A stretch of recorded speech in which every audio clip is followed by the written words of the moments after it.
The recent report uncovered by US-based short seller Hindenburg against the Adani Group of companies of stock manipulation and misusing tax havens. A lot has changed for the ports to power conglomerate. Hello and welcome to VAR India News Hour.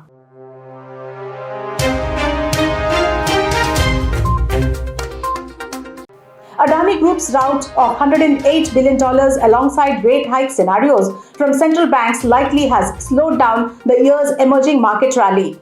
According to a Bloomberg report, cracks are appearing in Wall Street's bullish case for emerging markets as hurdles from Adani Group's $108 billion rout to the Federal Reserve's rate hiking plans prompt a more selective investment approach. The Hindenburg report resulted in triggering panic among investors about the functioning of the company and the auditors.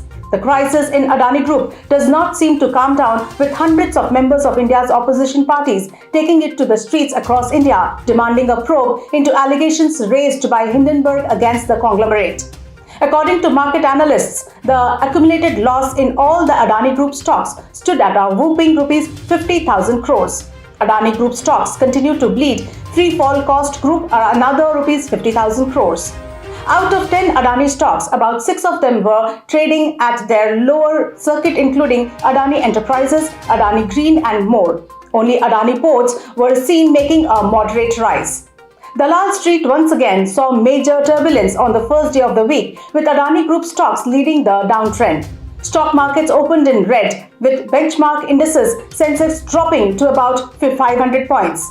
At the same time, Adani Group denied media reports that said the conglomerate was planning to cut back its capital spending. The bloodbath and turmoil in Adani Group stocks continue as the beleaguered company stocks crashed almost up to 10%. The free fall in the shares of embattled Adani comes after almost 8 days of the explosive report produced by Hindenburg Research.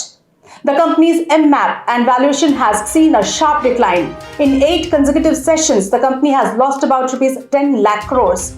The opposition parties, who last week called for a parliamentary panel to investigate the saga and disrupted proceedings, have questioned Prime Minister Narendra Modi's closeness with Adani.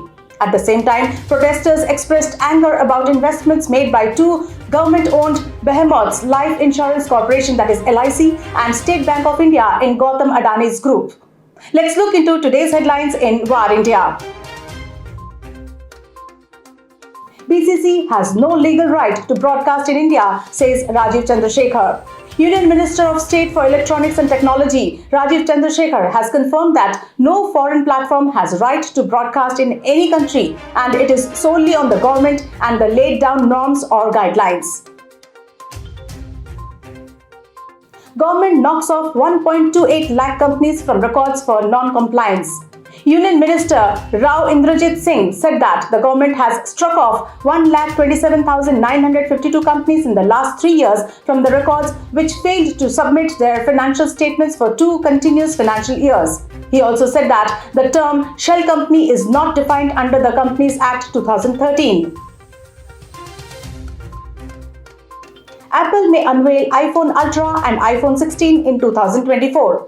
Apple may launch a high-end iPhone Ultra by 2024 alongside the iPhone 16 lineup. According to Apple tracker Mark Gurman, the company's plan to differentiate the Pro and Pro Max has arisen speculation of launching a high-end brand, the Ultra. Though Gurman is unclear how the top-of-the-line model will differ, it will most likely include additional camera improvements, a fresh chip, and possibly an ever-larger display. Samsung bags rupees 1,400 crores Galaxy S23 orders on the first day of pre-booking.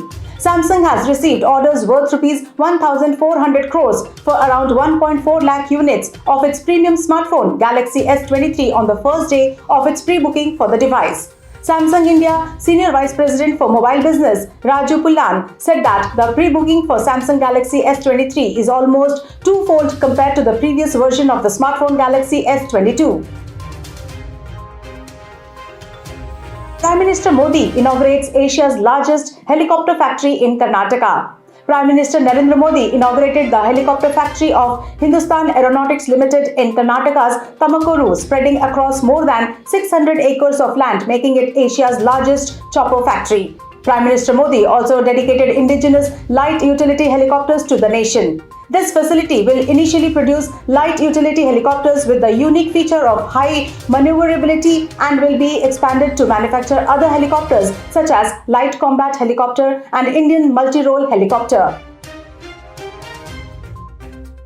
That's all for now. Please like, share, comment and subscribe to VARINDIA News Magazine. You can download the VARINDIA app from Google Play Store and Apple App Store for the latest news and updates. Stay tuned. Thank you.